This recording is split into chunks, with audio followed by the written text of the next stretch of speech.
Hello, boxing fans around the world. Thank you for joining us once again on Talk and Fight. Here we are, knuckling up on Hump Day with Mike Order 4. And we've got a good one in the house, Óscar Valdez. He's one of my favorite liver knockout specialists. If you go to his top 5 knockouts, I think 2 of the top 5 are liver shots. He's one of my favorites because of that Berchelt knockout,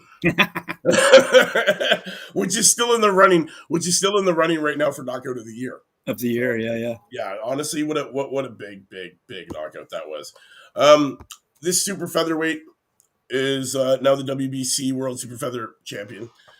He came off of a fight against Robson Kinsale back September 10th. He won a unanimous decision. So he's been in the ring since that Berchelt knockout, which was absolutely fantastic. He's actually managed by Frank Espinoza, who launched a boxing club in 1991. He's an LA-based businessman.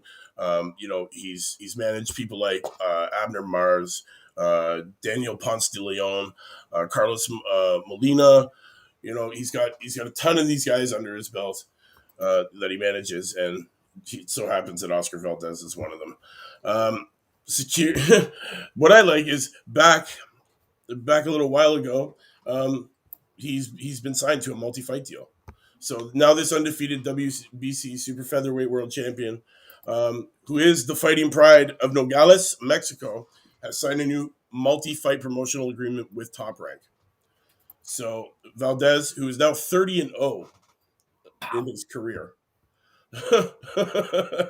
Sounds so nice, doesn't it? He's 30-0 in his career, and honestly, he couldn't do anything better than that, really. Sign a great deal with Top Rank. He's 30 years old, and he's upset the odds and boxed Fireworks Masterpiece in his last bout against Miguel Berchelt in that historic all-Mexican showdown to win his WBC Super Featherweight World title, which, honestly, guys, if you do not remember this fight, go back and look at it. It is in the running for knockout of the year. It is one of the deadliest knockouts that I've seen.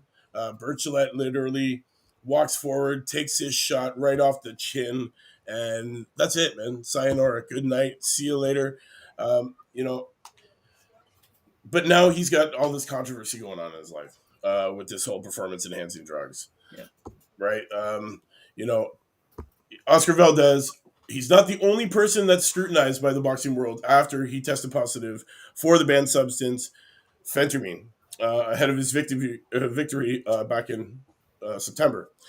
His trainer, Mexico's Eddie Reynoso, was dragged into the controversy and had his reputation called into question by champions like Devin Haney and Caleb Plant and Sonny Edwards on Twitter. Reynoso, 44, told ESPN in Spanish last week through a translator that the wave of criticism has caused him to think twice about which fighters he trains, and going forward with, to even consider having his boxers sign waivers stating that I am not their nutritionist, I don't give medical advice, I am the trainer, I teach technique, and that is it. It sucks. It sucks that a fighter will get tested for something like this, and his trainer gets pulled into this controversy. Trainers aren't the ones popping them drugs in those bodies. They're not forcing them to take the pills. They're not forcing them to do all that kind of bull crap that we're talking about. But it's going to be, for this guy to be on top of the world right now the way he is, he has to, this performance enhancing drugs thing can only hurt his career, really. It's going to be hard to bounce back from something like this, I think. He's got a lot of controversy with this Robinson fight back in September because of the PEDs and testing, positive for it. So it's unfortunate that we have this guy who's unbeaten, who's now got this blemish against his record, and now it's how long has he been using these? How long has he, been doping or something like that? Now, does this belt get stripped? like stuff like that comes into consideration. It's sad because this kid, he is a great boxer out of Mexico. He definitely has the skills to be a champion because he is a champion. He's got that knockout power. He's 30-0 with 23 KOs. The kid's got the skill, man. It's just unfortunate that something like this has happened. Um, you know, Oscar Rafael Valdez Fierro Jr. He had a great amateur record as well. He won the gold in the Caribbean Games. He's won gold in the AIBA Youth World Boxing Championships. He won silver at the Pan Am Games. He won bronze at the World Amateur Championships. And now, we've got this little bit of hiccup, and we're gonna have to see how he bounces back from this. Tobes Sharp says, so Eddie Reynoso didn't know Canelo Alvarez was eating contaminated meat after the Mexican football team scandal. Whole stable are probably choosing. I forgot about that. How Canelo complained that he ate bad meat. You know what? That's hilarious. Also, he says what Oscar Valdez should be stripped of his title for popping dirty. Yeah. You know what? This is the thing, man. Now he's been caught, and now this entire last year, 2021 is coming into coming up in front of the microscope. Now they're going to pick apart this. Now that beautiful knockout, is that beautiful knockout because he was doping? Is that the only reason why he dropped Birchlet the way he did? Is that the only reason that this man's wearing the belt today? We don't know. Now it's sad. It's sad that this has happened. It's sad that this guy who showed a lot of promise, a lot of skill, who's got a young career. He's only 30 years old, man. The guy's just entering into his prime. And in that super feather division, he's now ranked number one out of 1,315 in the world. There's a lot of guys behind him that want that belt, and now it's all up to I guess the commission who's overseeing all of this to make the decisions. Now, does the WBC make a decision? Do they get involved now and say, okay, well, now your belt's up for grabs? This is unfortunate. It's sad. It happens in the boxing game. It sucks that it's happening to Oscar Valdez, but in the meantime, it makes me think about the Birchlet knockout and if that was truly his power. Even though it's still a brilliant knockout, man. It's still a brilliant knockout, guys. It's up here. I'm pretty sure it's in the comments already. You can check that knockout out, and drop us some comments and let us know what you think. And yeah, man, happy hump day, guys. Sorry that I brought such a downer today, but it'll help you get through a little bit, man. Let me see. Birchlet never been dropped before. True. Beat Vargas twice to gain the WBC strap. I can't stand cheats. Neither can I, man. And that's why we're talking about this today, because it's a big thing. These guys train their asses off. I don't understand why you need performance enhancing drugs, man. Just train more. You know what I mean?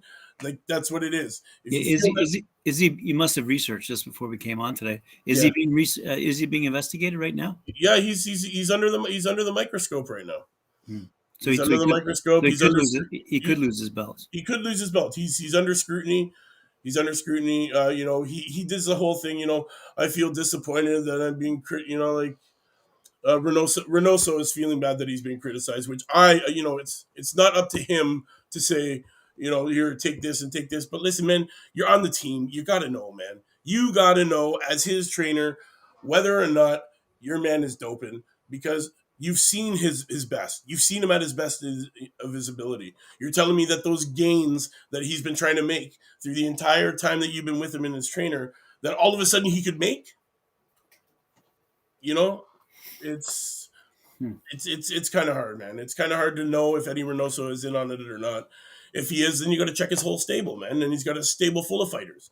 So there's a lot that's going to come up in the media, I guess, with this, or they'll just sweep it under the mat and keep it quiet, which boxing can do because of all the damn politics. And it sucks, man. It sucks that something like this, and Birchlet, who had never been dropped, and like a true champion, that he lost his belt, and now this belt could have been taken due to a PED, and now all this is in scrutiny. Crappy. It's cheating in boxing is just not cool, man. We've had boxers not be able to continue their careers after fighting guys with performance enhancing drugs. One of them being Zab Judah, who's been on our show before, who we've interviewed, and his last fight,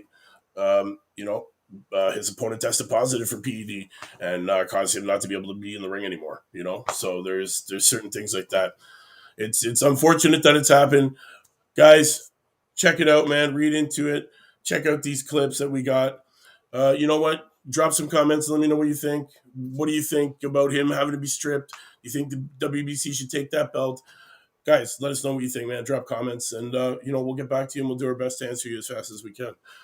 In the meantime, man, Thursday, tomorrow we got Brandon. Brandon's coming again. He's actually coming. Check it out, Brandon Deord. He's coming in. He's coming in the studio. He's promised me that he's going to make it. He's finishing his training at 3, which is early enough here for him to get ready over there. So yeah, he's coming in the studio tomorrow. Check out that interview. This guy's got a great story, man. Honestly, I want to talk to him big about the politics of boxing because he was put on the shelf, man, for a couple of years, and they shelved this guy.